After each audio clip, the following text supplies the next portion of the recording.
Hi, it's Wayne O'Keefe, and I've had a number of people ask me about the surf rigs that I use. Because I do a lot of I do a lot of fishing generally, but I use burley, and they've asked me about how I use burley with my surf fishing. Well, I do two things. One is I have burley cages when I'm freshwater fishing, but when I'm surf fishing, I can't use a burley cage because the cage, I can't get one that's heavy enough usually, especially with in Victoria. The heavy surf conditions most of the time mean that you'd have to have a very big or very, very heavy burley cage. But there are other things that you can use to get burley right next to your hook. But to prepare the area first, what I normally do is I'll just have some of my standard burley pellets, my bite hard burley pellets that I make up, and those I put down onto the water line where it's actually hitting the sand. So where the water comes in fairly shallow, I just broadcast that out in front of me and let the surf and the water wash up and then take that out.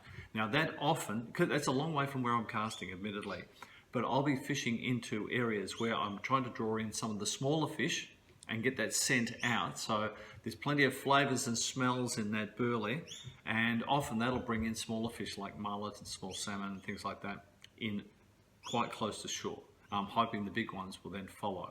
Now the next thing that I'll be doing is I'll be looking for holes or channels in the water, in the surf, so that I can actually cast into those. So what I will always be doing is broadcasting that burley out and then fishing out into a channel, hopefully not too far from shore, that will be deeper and hold bait so that the bigger fish come in. Now, what I do is, I used to have the standard rigs for surf fishing, usually a paternoster rig, something that's pretty simple, big star sinker, something like that. If the surf is pretty heavy, I'd use something quite heavy like that, and with a dropper hook coming off. Okay, this is a circle hook. I've got a little red bead on that. These are standard things. You can get many variations of this. Something like that I'd be putting on a piece of pilchard, or maybe some squid, whitebait, bluebait, pippy, anything on that. Often I'll have a rig that has two hooks on it, two droppers, and then a swivel at the top so that this turning in the surf and things like that doesn't get it all tangled. That's fairly standard.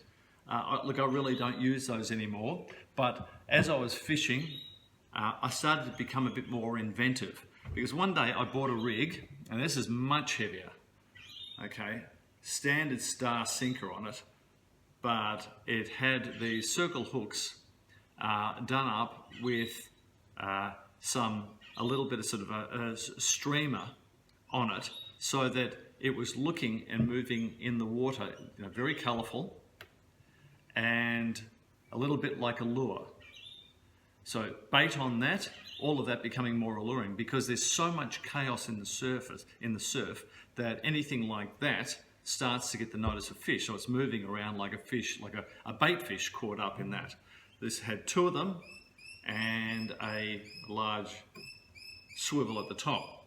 Now, I didn't catch anything on that rig, but I must admit I started to experiment thereafter with with things like that. So at one point I was fishing, I think might have been Ryback Beach some years ago, and I made up a rig that I thought might bring in something, because I was sort of desperate, I wasn't catching anything. So standard big sinker again. Then what I did is I took a Sabuki lure, or at least a connection that I had, and just put that on, which is quite a small hook, with a little bit of feather or foil there, okay, a little bit of red there for colour. I put that on one end, but then I thought I could go one better, and I spent a little bit of time making up some other types of hook connections, and this is what I came up with. Yeah, I know, it's pretty ugly.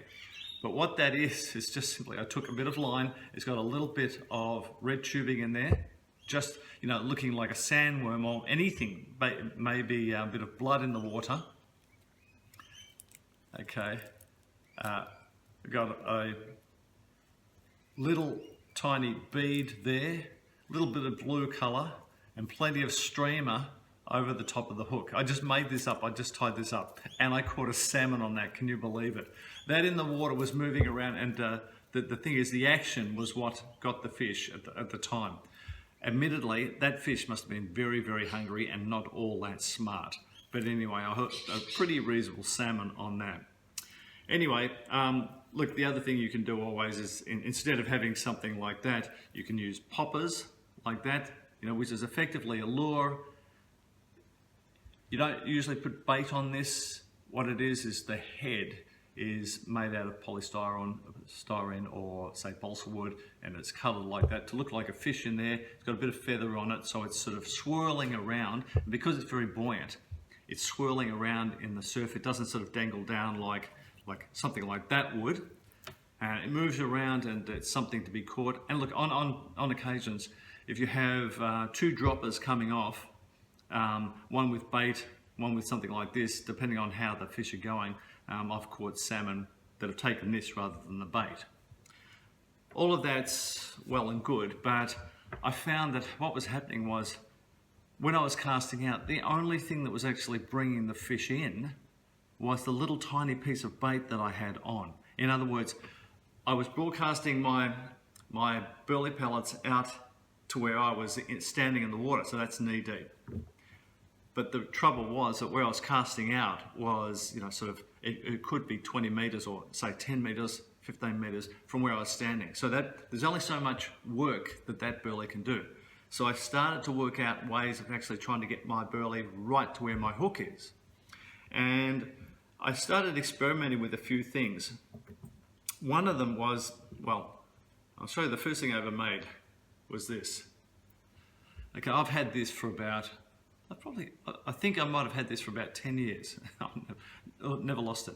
All it is a bit of coiled wire with a weight at the end and two swivels. Okay, the swivels are important. I mean, obviously, because this will roll around. You don't want this to be getting tangled, so you need it, or twisting the line, so you need the swivels. Very, very simple. And all I would do with that is make up a very, very stiff burley mix and then squeeze it over the top of that coil there. Okay, add a weight to the end and cast that out. And what I would do is I'd try to cast it out over the top of the channel or to one side of the channel, depending on which way the current was moving, and then keep tension on the line. So what would happen is I was then slowly bring it in, because the water movement would be pushing it towards me or pushing it to the side, and then I would just keep winding in to keep to maintain the feel with the line, so that I didn't have slack line. So it was a matter of casting out and then drawing back in. Now these things caught me more fish than ever before. This is a fairly light one. That is a small sinker. You can put larger sinkers on them, because you can buy ball sinkers that are very, very large, or bean sinkers. But that then helped me catch more fish. It started off with mullet, but then I started to experiment with my burley and I started to get salmon. What I would do is the burley mix I started to put more food in it. In fact, I would buy things like tinned cat food, mix that in with a fairly large amount of burley, make it very, very stiff, mold that in there, and that would come off and release in the water right next to my hook. Now typically, how I'll set it up is that I'll have, so on this one here, I'll have just that small swivel, and I'll have the hook. This is a small setup, this one here. That's probably about a size 6 or so bait holder hook, okay, very small, but I'd have that close. Now the reason for that is, what I want the fish to be able to do is, first off, I want them to be the hook to be very, very close to where my burley is going to be. But the other thing is, I want the weight of this to hook the fish. So in some ways this is self-hooking. They don't have the play. With those other rigs there's a lot of distance between the weight and the hook. So there's quite a bit of play there. So the fish could bite and spit, bite and spit. Here, pretty much the moment they pick up, it's going to, and if you've got a good chemically sharpened hook, it's going to go into their mouth. So that's all that I used, and I made these quite big. I mean, some of the ball sinkers were really quite big, but that is just such a simple thing to do. And I'll just show you now how to use it. All you need for this rig is some fine gauge wire, okay? Something to get the coil into the wire with. I use something like this, or it depends, a piece of doweling, something like that, but these things work just as well, just simply to wrap the wire around, okay? Just a couple of small swivels, and then bean sinkers, or sinkers of the right size. So what you want to do is make up a bit of a collection of these, very, very simple to do, and just buy sinkers that are going to be heavy enough to hold base or hold their ground a little bit wherever you're fishing. So the heavier the fishing conditions, the bigger that those need to be. Very, very simple. That's all that you require. Okay, so first off, what you're going to do is on one end you want to put your typically I use a bit more wire than I need to, so that I've got a little bit of play in the whole thing. So the first thing that I'll do is I'm going to actually make a circle in this, make a hook in this, so that I can actually put that that swivel on. So that's very, very simple. A pair of pliers, easy. In fact, these pliers are probably as old as I am, and that's saying something.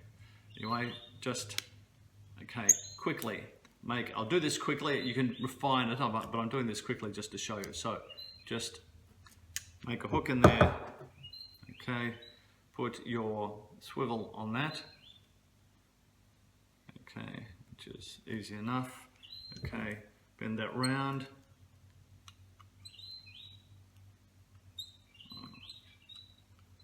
need my glasses for this, okay, that's fine, that's all.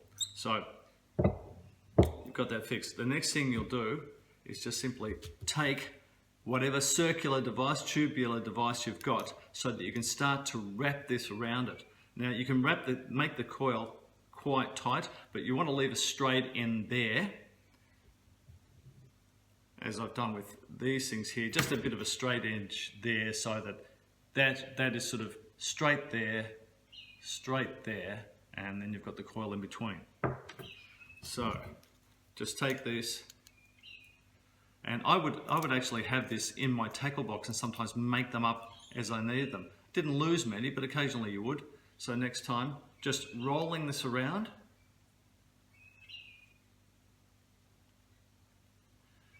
Okay, now the bigger fish that you're going for, the more burley that you want to put on, the bigger these can be, the bigger the coils can be. So the larger the tube is that you're going to be wrapping them around. Okay, so that would do it. You've wrapped that round like that, pull that off. So you've got this, just now pull that out there so that you've got straight end there, pull that out there, so you've got a straight end there. Okay, now that tube, okay, so once you've got your tubing, you pull it out to about the length that you need, so it's easy to get a good amount of burley on there. The next thing is you put on your ball sinker or your bean sinker. All you want is something that's going to be big enough to be able to cast out and to hold its position relatively well. These things will be moving around. Okay, just, whoops, get that on, okay. Right. Now, you can put a couple of these on. Whoops, okay. So that's on there now. Okay, this is a small one, but I'd make a larger one depending on the water conditions. Okay, then the next thing is that you just want to cut a little bit of that off to make it workable, easy to work with. Okay, now I'm going to work out where I just want to make my tubing, sorry, where I want to put my swivel on, which would be about there. Okay, put my swivel on. Okay, cut that off, cut a bit of this off now.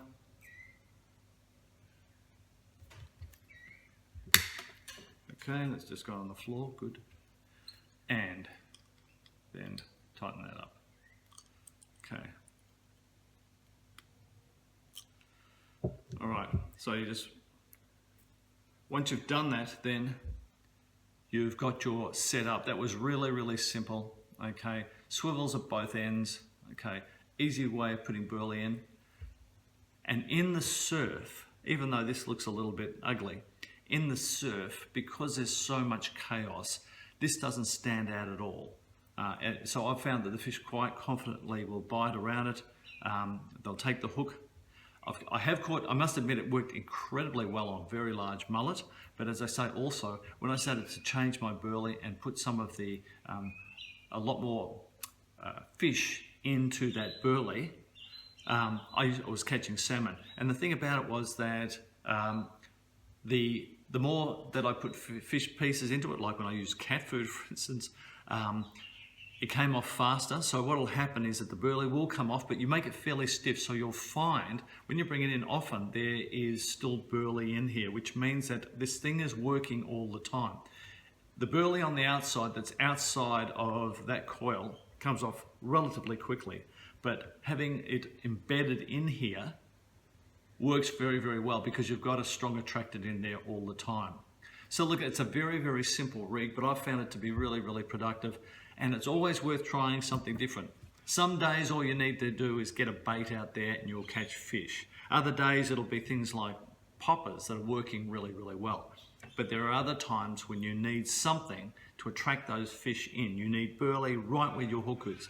So if you get that right, you'll get those fish. Okay. So hope you've enjoyed this. If you have, give us a thumbs up and subscribe.